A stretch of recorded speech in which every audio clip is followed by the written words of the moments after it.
Queridos hermanos, qué gusto saludarles en la última lección de este segundo trimestre de este año 2025. Gracias a Dios que hemos recorrido durante estos últimas semanas diferentes imágenes, alusiones con respecto al fin del tiempo.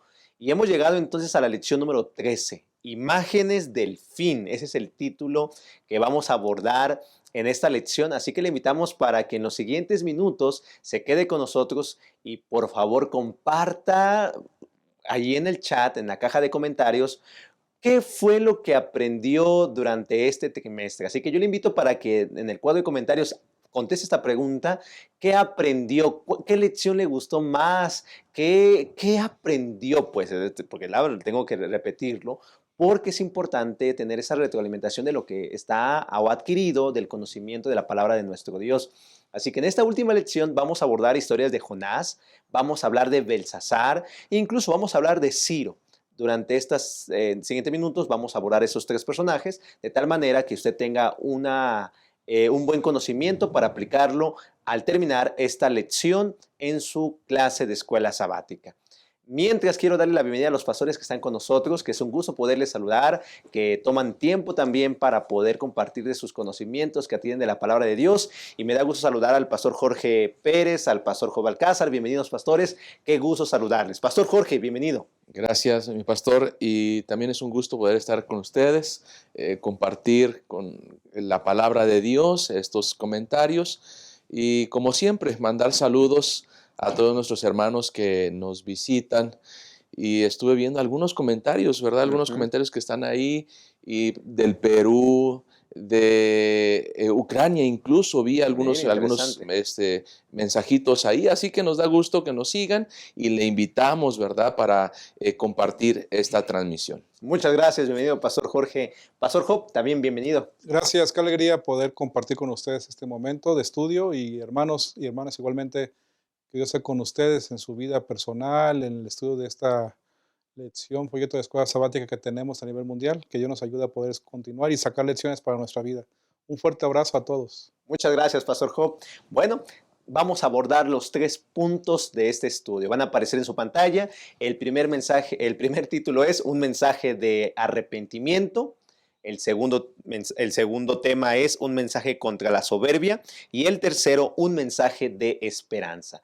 Esos son nuestros tres temas donde vamos a abordar la lección de escuela sabática número 13, Imágenes del fin. Le invitamos entonces para que se quede con nosotros, no sin antes primero tener una palabra de oración. Oramos. Nuestro Dios, muchas gracias por cada bendición recibida hasta este momento.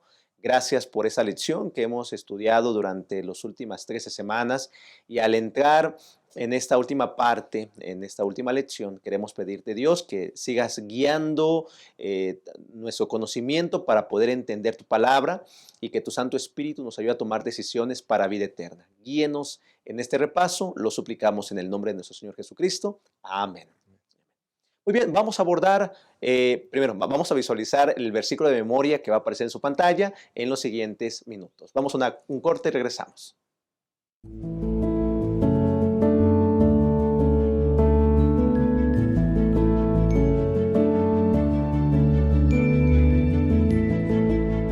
Estamos de vuelta. Qué bueno que ya visualizó el versículo de memoria, Jonás 1:9. Le invito para que lo pueda memorizar, para que en su clase de escuela sabática lo pueda preguntar a sus alumnos y si usted es alumno, pues pueda compartirlo.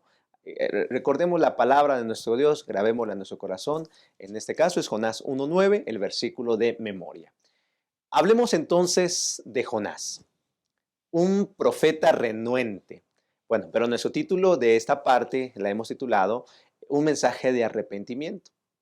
Hay algo que podemos aprender de Jonás como una visualización de lo que va a acontecer en el tiempo final. Para ello quiero que vayamos a nuestra Biblia, allí en Mateo capítulo 12, el versículo número 38 nos presenta que los escribas y los fariseos le dijeron a Jesús: Maestro, deseamos ver de ti señal. Jesús les respondió: la generación mala y adúltera demanda señal, pero señal no le será dada sino la señal del profeta Jonás.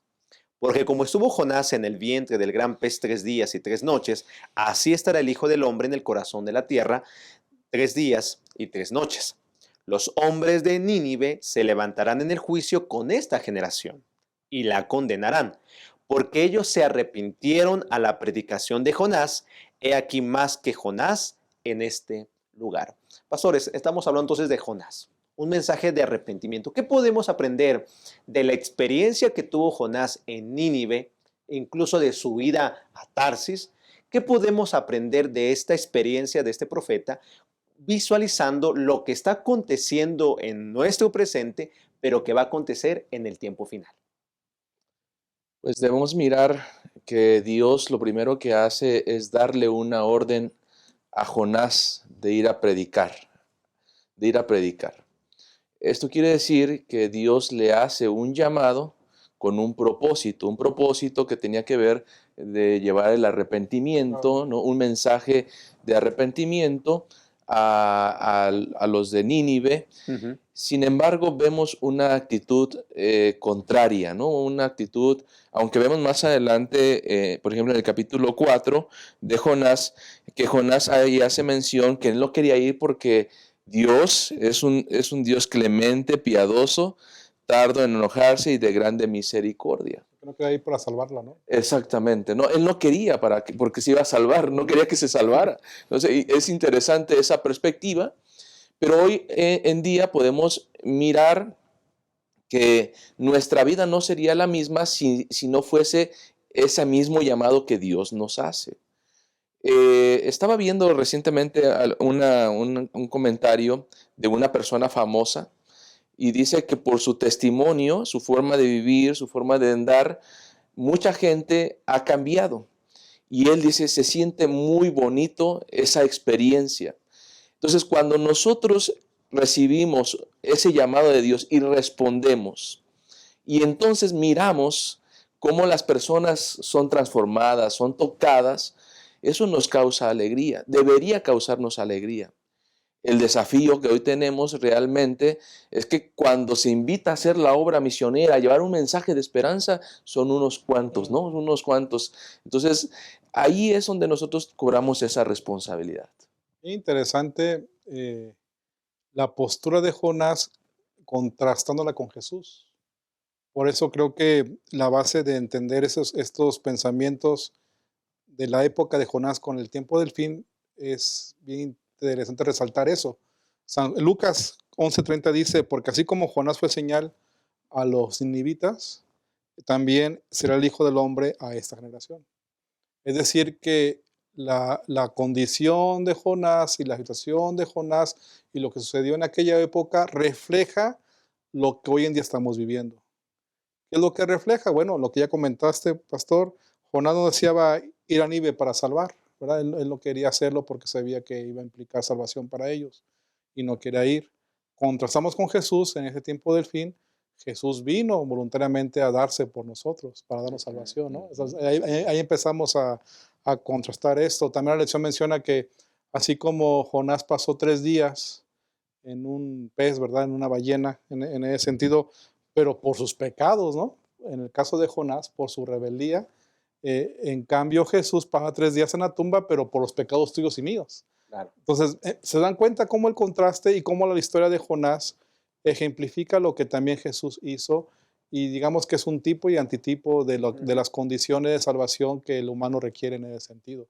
Y también lo conectamos con el Apocalipsis, con el tiempo del fin, ¿no? Porque encontramos también que Jonás menciona al Creador, al igual que Apocalipsis también lo menciona, en el mensaje de los 3 ángeles, se menciona también esto de adorar a aquel que hizo el cielo y la tierra. También encontramos que Jonás hace un llamado al arrepentimiento y también encontramos en el mensaje de los ángeles un llamado de arrepentimiento, ¿verdad? Cuando dice, ha caído Babilonia, salid de ella, pueblo mío.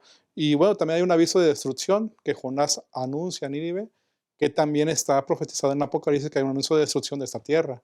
Entonces, hay muchas similitudes y es maravilloso comprender cómo la Biblia todo se conecta para que podamos entender que es palabra de Dios, ¿no? Y el texto que estamos utilizando de referencia, que es Mateo 12, hace referencia, por ejemplo, al versículo 42, dice, la reina del sur se levantará en el juicio con esta generación y lo condenará, porque ella vino de los fines de la tierra para oír la sabiduría de Salomón, Y he aquí, más que Salomón es este lugar. Hace otra vez esa referencia que menciona Pastor, donde la palabra, o sea, no había ningún otro poder, sino solamente la palabra de Jonás, de amonestación, causó el arrepentimiento en los de en Nínive.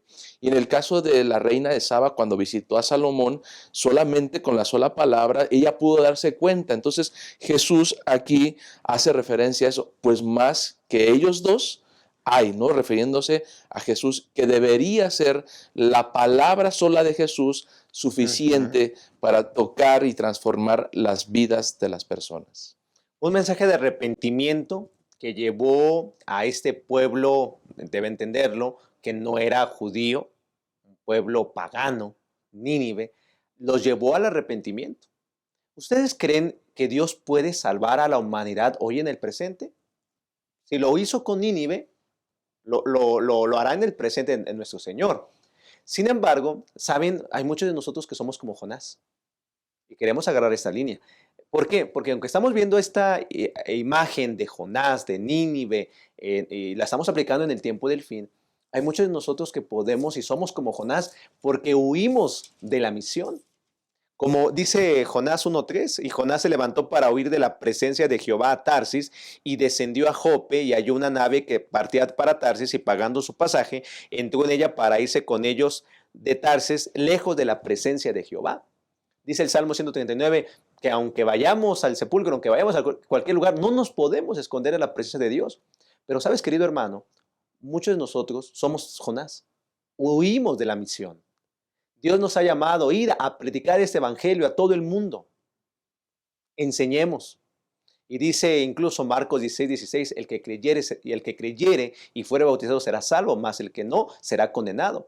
Pero huimos de la misión. Huimos. Y usted puede tener en mente, y debe de comprenderlo, que ese mensaje de Cristo, del Evangelio, de salir de ella, pueblo mío, si lo amonestamos a la gente que tanto amamos, que tanto queremos, no dude que se arrepientan como Nínive. Pero si no llamamos al arrepentimiento en nuestro presente, muchos de nuestros seres queridos se van a perder. Y ese es el mensaje que podemos ver en Jonás, que tuvo un mensaje de arrepentimiento, un mensaje donde llamó cuando él dijo, yo soy hebreo, ¿no? Y adoro al Señor, el creador de los cielos y la tierra. Mismo mensaje que usted lo aplicaba, pastor. El mensaje de los tres ángeles, temer a Dios y darle gloria porque la hora de su juicio ha llegado y adorar a aquel que hizo los cielos, la tierra y el mar. Entonces, nosotros tenemos un mensaje que dar, que es un mensaje de arrepentimiento. Y esto creo que, aunque podamos tener como humanos razones válidas, y lo pongo entre comillas eso, como Jonás las tenía, al final el problema es que podemos tener la actitud equivocada de no ir a Ujú. compartir el evangelio. Y creo que no hay razón válida para decir no lo hago, ¿no? Tenemos que más bien tener claro de que si Dios nos ha llamado en este tiempo final para compartir su evangelio, tenemos que hacerlo con la gente. Y muchas veces no tiene que ser tan metódico. Sí, ¿no? Ujú. Yo le digo, por ejemplo, a los miembros de iglesia, hermano, bastaría con que usted compre el libro misionero, que tiene, Ujú. que está muy económico, compre 5 cada semana y propóngase un día, si vio una necesidad, mira, te doy este libro, ¿cuál es tu nombre? Oro por ti. Sencillo, no necesita dar un estudio bíblico, suficiente compartir. Y creo que ese es el mensaje que nosotros debemos hacer. Y, y en el punto que mencionó Pastor, es importante mirarlo desde esa perspectiva. Cuando nosotros predicamos, ¿verdad?, de Dios, también lo estamos adorando. Correcto, correcto. Déjeme terminar con esa parte. Su condenación fue evitada, la condenación de Nínive. El Dios de Israel fue exaltado y honrado en todo el mundo pagano y su ley fue reverenciada. Nínive no debía caer hasta mucho más años más tarde, presa de las naciones circundantes, porque se olvidó de Dios y manifestó un orgullo jactancioso. Pero cuando ellos escucharon la voz de Jonás, se arrepintieron, se salvaron. Queridos, hay un juicio. Hay un juicio que se está llevando a cabo, ya lo vimos las semanas pasadas. Dios quiere salvar a tu familia, pero quiere utilizarte a ti para que hables y no para que huyas como Jonás lo hizo.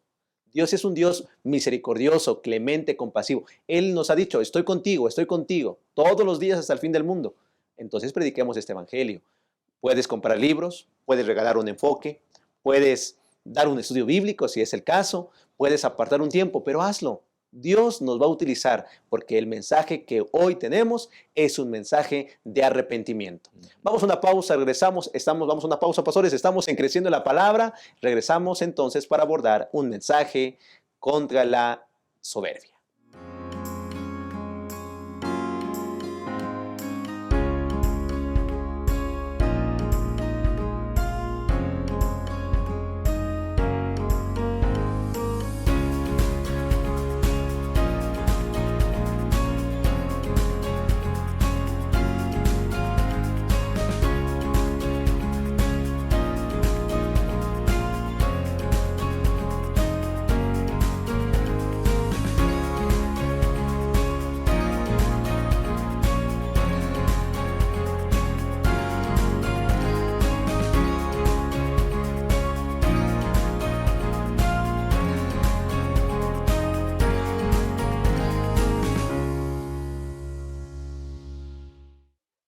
Muy bien, en esta segunda parte hablemos sobre un mensaje contra la soberbia.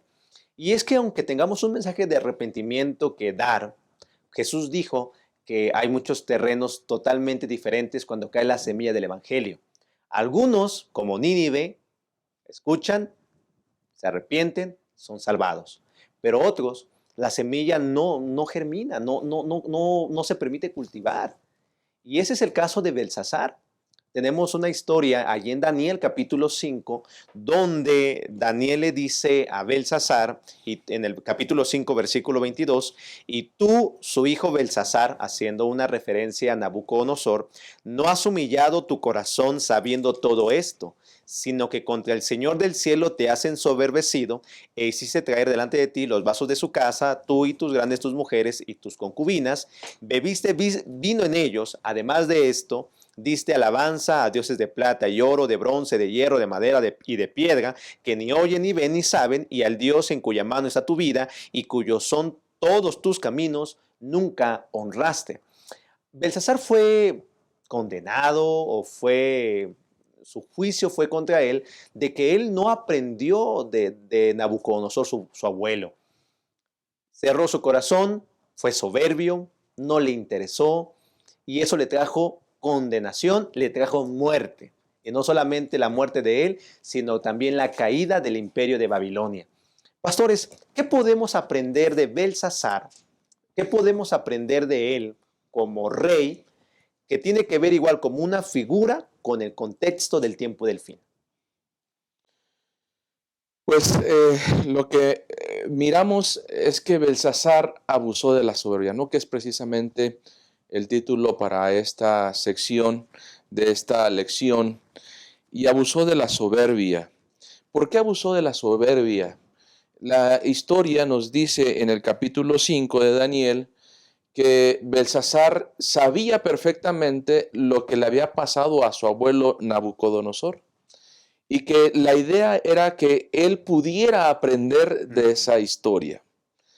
Y vemos, ¿verdad?, que no fue así, sino que todavía, a manera, considero yo a título personal, se burló de Dios cuando en medio de una fiesta manda a traer las copas, los vasos, los utensilios, ¿verdad?, de oro y de plata para beber en ellos. Para mí lo considero una burla, un desafío. Es decir, hoy en día podemos mirar a ciertas personas que se atreven todavía a desafiar de Dios de diferentes maneras. Y no podemos negar el hecho de que el mensaje, ¿no?, nos habla la palabra de Dios y nos dice que la venida de Jesús no será hasta que no se predique en todo el mundo. Y hoy vemos diferentes formas en las cuales se está predicando la palabra de Dios, y no podemos negar que es un mensaje al arrepentimiento, un mensaje a cambiar nuestra conducta, nuestra forma de vivir, y que Dios está utilizando, por ejemplo, las redes sociales, este plan, y que seguramente alguien lo va a escuchar y posiblemente tome la misma actitud que Belsasar. que escucha un mensaje de amonestación, escucha una invitación al arrepentimiento, a cambiar su conducta y abiertamente lo Ujú. rechaza, ¿no? Y como en la historia, pues llega un momento en que este tiempo de gracia que hoy estamos viviendo, donde podemos arrepentirnos, tarde que temprano se terminará. Bien interesante esto, y creo que también resaltar la postura de Nabucodonosor, porque Nabucodonosor sí reconoció a Dios. Sí, Mm, correcto. Y esto lo resalto porque no era parte del pueblo de Dios, judío, pues no era el pueblo hebreo, era un líder, Rey. rey ajeno, digamos que Pagano. pagano, Ujú, ¿verdad? ujú. En ese pensamiento, y él reconoce a Dios, y no así Belsasar, como ya mencionaste. En lugar de que Belsasar reconociera o viera las experiencias de Nabucodonosor y él las tomara en cuenta, las ignoró, ¿verdad? Eso que tú mencionaste de que tomaba los vasos del templo, pues profanó. Eso implica como un desafío abierto a Dios, ¿no? En ese sentido. Y obviamente, pues hubo mucha idolatría en la actitud de Belsasar. ¿Qué nos enseña eso? Yo podría entender que lo que nos enseña aquí no es, o más bien es, no el conocimiento que tenemos de Dios, sino lo que hacemos con lo que sabemos de Dios, ujú. ¿no? Ese es el tema, porque podemos tener poco, mucho conocimiento de Dios, pero estamos siendo leales a lo que hemos sentido de quién es Dios y cómo es y lo que merece honra y gloria. Y obviamente, entre más conocimiento tengamos, somos más responsables ante de Dios. Y Belsasar tuvo ese asunto de conocimiento de Nabucodonosor. O sea, tenía todo el escenario y el ambiente para poder él honrar a Dios y no lo hizo. Correcto. Y entonces es como más grave el asunto de teniendo conocimiento, el adecuado conocimiento que Dios le compartió en diferentes escenas, situaciones, y él la despreció y decidió de manera liberada ir en contra de ese pensamiento de Dios, ¿no? Y eso es algo lamentable, Sí, sí, tristemente. que somos muchas veces así, E ¿no? incluso, por ejemplo, podemos ver acerca de dioses, ¿no? Habla acerca de que él Sí, claro. se fue y adoró otros dioses, Ujú. ¿no? De Todo todo, lo ¿no? que, sí, claro. Y entonces es interesante porque hoy tú hablas de que hay un solo Dios, de que Dios es celoso, de que Dios quiere la adoración para Él, ¿verdad? Que lo honremos a Él. Y sin embargo vemos a personas que aún escuchando este mensaje siguen adorando a sus dioses, o sea, los tienen como un emblema en sus casas y no entienden este plan. Muchas gracias. Entonces, eso nos dice que el juicio le llegó a Belsasar, le llegó el juicio de tal manera que todo lo que él hizo, pues trajo consecuencias. De tal manera que la Biblia termina diciendo el versículo 29 que mandó Belsasar vestir a Daniel de púrpura y poner en su cuello un collar de oro y proclamar que él era el tercer señor del reino. Pero lamentablemente, pues eso solamente le sirvió para apaciguar su conciencia porque cayó. Porque dice el versículo número 30 que la misma noche fue muerto Belsasar, rey de los caldeos, y Darío de Media tomó el reino siendo de 62 años. Esa fue la caída de Babilonia, la caída de Belsasar, solamente por no aceptar un mensaje de arrepentimiento, por no aceptar ese mensaje contra la soberbia, el no arrepentirse le llevó a la muerte. Y usted sabe, y podemos entender, pastores, que cayó Babilonia y todo fue porque el río Éufrates fue desviada las aguas, que era lo que alimentaba la ciudad de Babilonia, y fue la forma como entraron los medos y los persas por esos canales y tomar, mientras ellos estaban en una gran fiesta, cayeron. La pregunta sería, ¿qué connotación tiene la caída de Babilonia con la desviación del río Éufrates, con lo que aparece en Apocalipsis 16, que también la Babilonia moderna va a caer cuando se desvíen las aguas del río Éufrates? ¿Qué connotación tenemos con el tiempo del fin, pastores? Bien interesante comprender que la Babilonia literal o la Babilonia imperial refleja la misma postura que la Babilonia actual tiene, ¿no? Porque al final tiene que ver con, están totalmente distraídos de lo que implica el mensaje de Dios. Por eso la sugerencia del mensaje de los ángeles de salir de Babilonia, ¿verdad? Uh -huh. Porque estar dentro de Babilonia es estar en un concepto de De confusión, engaño. de engaño, Sí, de sí, sí. falsedad, de Uh -huh. simulación, etcétera.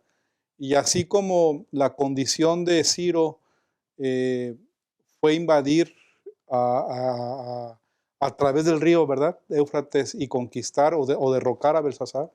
Bueno, y llegó de manera repentina a eso, como bien dijiste, mientras estaban en fiesta ellos.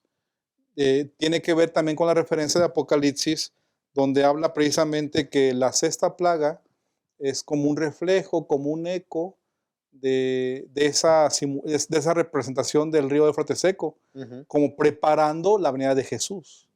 Significa que entonces también hoy en día Babilonia va a ser sorprendido cuando Jesús venga.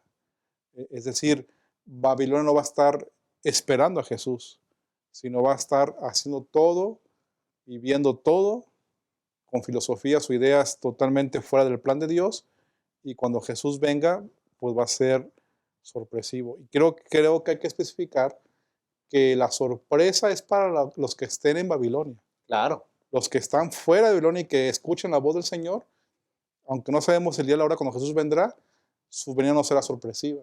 Los que esperamos a Jesús debe ser con un gozo y una alegría, y en cambio Babilonia va a ser sufrimiento porque es repentina, sorpresiva. ¿Y qué implica eso? Si no están cerca de Dios, pues destrucción. Claro, por eso la invitación que hace Jesús ahí en Mateo 24:42 dice, velad pues porque no sabéis a qué hora ha de venir vuestro Señor, ¿no?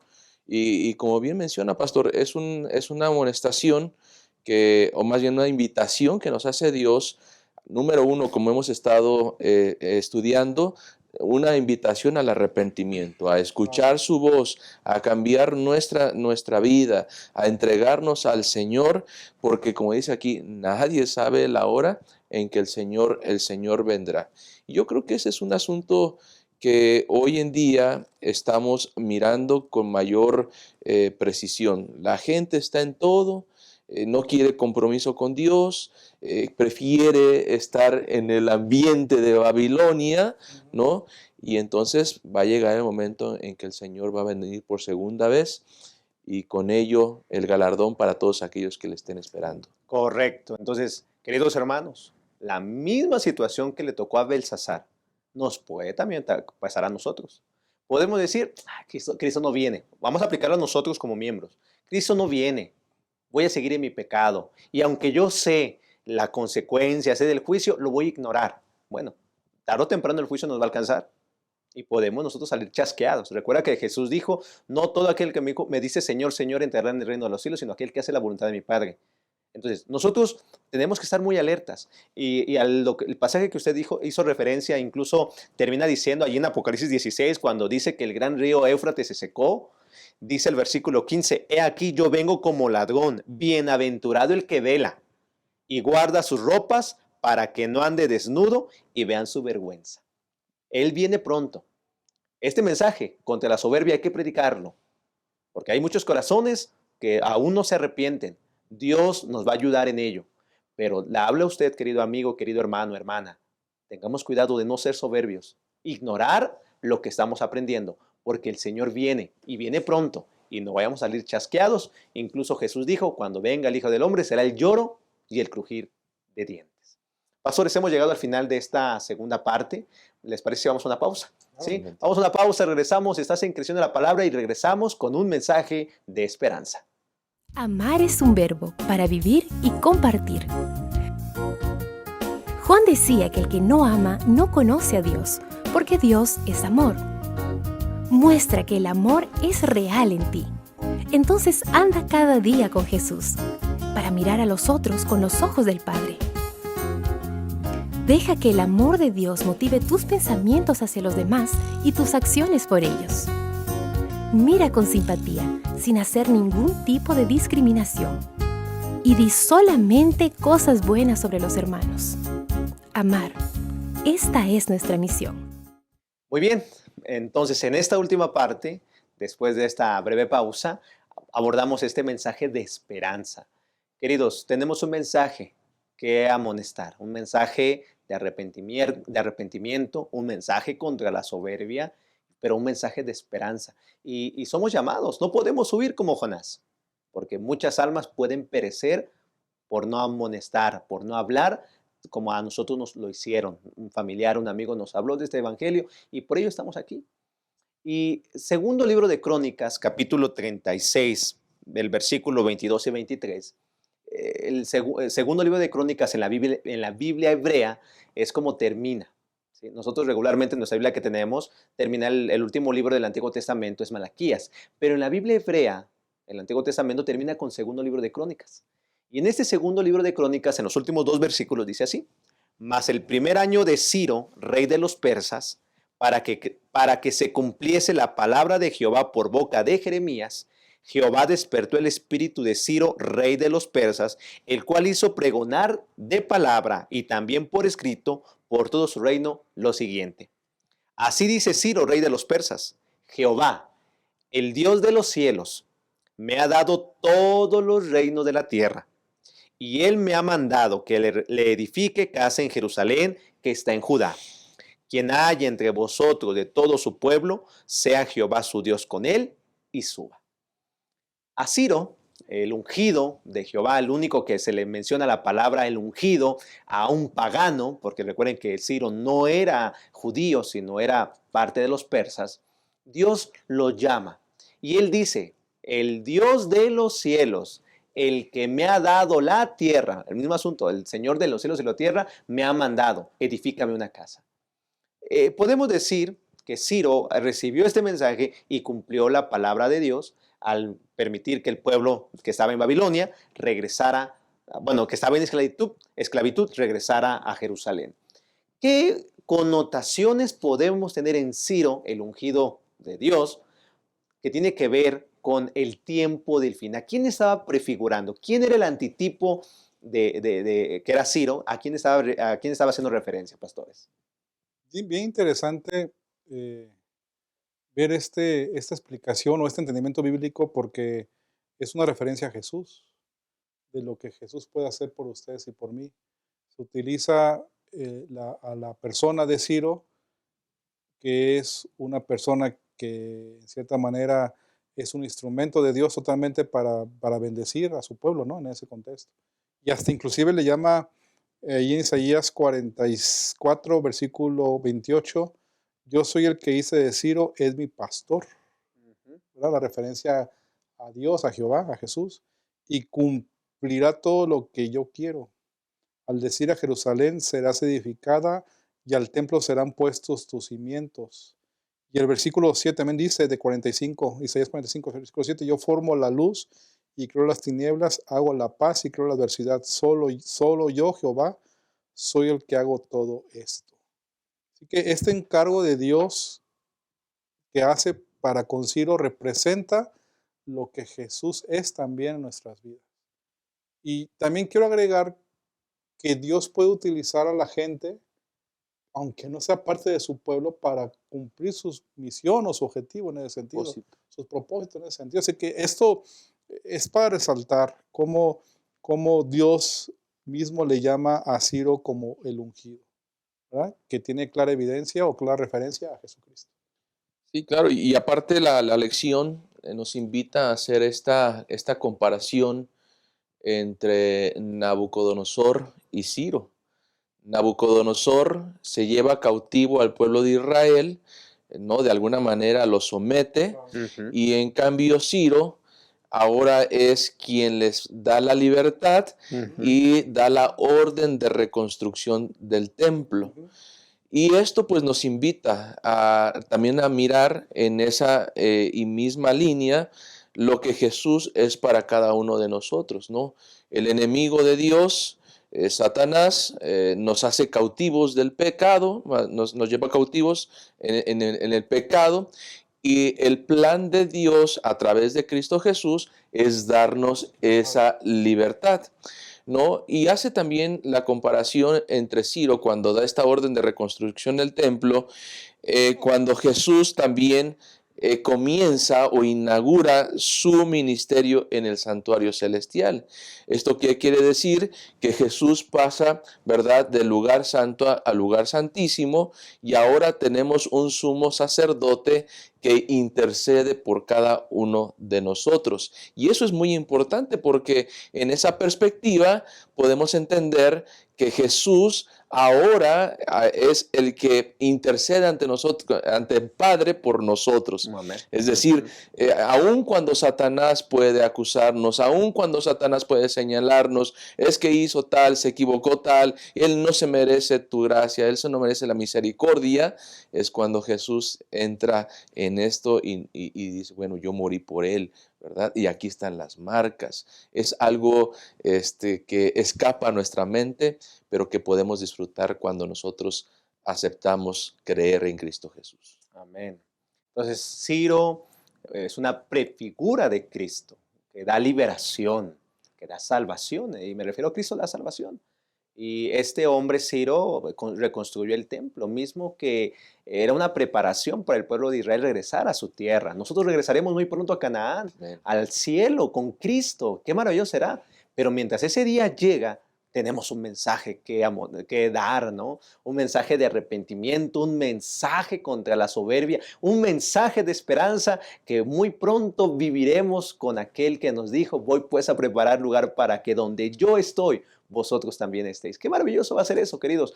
Pero mientras estemos en este mundo, tenemos una tarea que amonestar. Tenemos un mensaje que dar. Esa es nuestra tarea, porque dice Mateo capítulo 24, versículo 27, porque como el relámpago que sale del oriente y se muestra hasta el occidente, así será también la venida del Hijo del Hombre. Porque donde quiera que estuviera el cuerpo muerto, allí se juntarán las águilas. ¿Qué quiere decir esto, queridos? Cristo viene y quiere que estemos nosotros con Él, pero vuelvo a reiterar, mientras ese día llega, tenemos que prepararnos. No huyamos como Jonás. No seamos soberbios como Belsasar. Al contrario, que el mensaje de esperanza nos lleve a tomar decisiones para vida eterna. Pastores, hemos llegado al final de esta lección. Y si yo más bien le voy a le voy a hacer la pregunta, ¿qué mensaje ustedes se quedan de todo este trimestre? ¿Qué mensaje tenemos que dar a los maestros, a los alumnos que semana con semana ven creciendo en la palabra al terminar ya este trimestre? Adelante, Bueno, Pastor Jorge. pues encontramos en la referencia histórica de la humanidad elementos, símbolos, imágenes que unen a toda la Biblia y que nos ayudan a comprender que entonces la Biblia es inspirada por Dios, para empezar, y que podemos confiar en la palabra de Dios. Y también nos da certeza en la historia, como esas historias y como todo lo que hemos estudiado todo el trimestre, podemos ver cómo Dios tiene el control. Amén. El yo soy, que es Dios, dirige, conduce y viene pronto por segunda vez. Y esto debe darnos garantía, certeza de que su palabra es suficiente para estar seguros de su nombre. Amén. Todos tenemos un llamado, y si Dios nos ha llamado de las tinieblas a su luz admirable, es porque tiene y quiere cumplir su propósito en cada uno de nosotros. Y el propósito es lo que dice ahí en San Juan 6:36. El Señor desea que ninguno, ¿verdad?, de nosotros se pierda, sino que también tenga vida eterna. El deseo de Dios es que tengamos vida eterna. Y Dios le ha llamado a usted con ese propósito. Le ha dado el mensaje a través del Evangelio de Cristo Jesús y usted lo ha aceptado. Nuestro deber es compartir ese mensaje y llevar a otros a los pies de Cristo Jesús. Amén. Dice 1 Corintios 10:11, y estas cosas les acontecieron como ejemplo y están escritas para amonestarnos a nosotros, a quienes han alcanzado los fines de los siglos. Así que el que piense estar firme, mire que no caiga. Todo fue dejado para nosotros. Esas imágenes, alusiones hacia el tiempo del fin nos llevan a que usted y yo estamos en el tiempo final. Estamos viviendo cosas estamos viendo en las noticias lo que está pasando en nuestro mundo. Esto cada vez son como campanazos, recuerda esa frase, son campanazos que anuncian que Cristo viene pronto, pero tenemos una tarea que dar. Por eso, queridos, mientras hemos estudiado estas lecciones, tomemos la decisión de servir al Señor, prepararnos para aquel día, predicar este evangelio para vivir con Cristo por toda la eternidad. Así que, queridos amigos y hermanos, Dios nos ayude a ser fieles. Dios nos ayude a mantenernos fieles. Dios nos ayude a predicar este evangelio, porque muy pronto estaremos en casa. Pastores, Pastor Job, muchas gracias. Pastor Jorge Pérez, muchas gracias. Pues hemos terminado entonces y vamos a invitar a nuestros hermanos para que la siguiente semana podamos estudiar una nueva lección. Vamos a abordar el Éxodo, el segundo libro de la Biblia. Así que aquí vamos a estar a través de este canal de la Asociación Metropolitana. Aquí nos vamos a encontrar la siguiente semana, el siguiente trimestre, porque hay más que aprender. Que el Señor les bendiga. Muchas gracias. Que Dios siga con nosotros.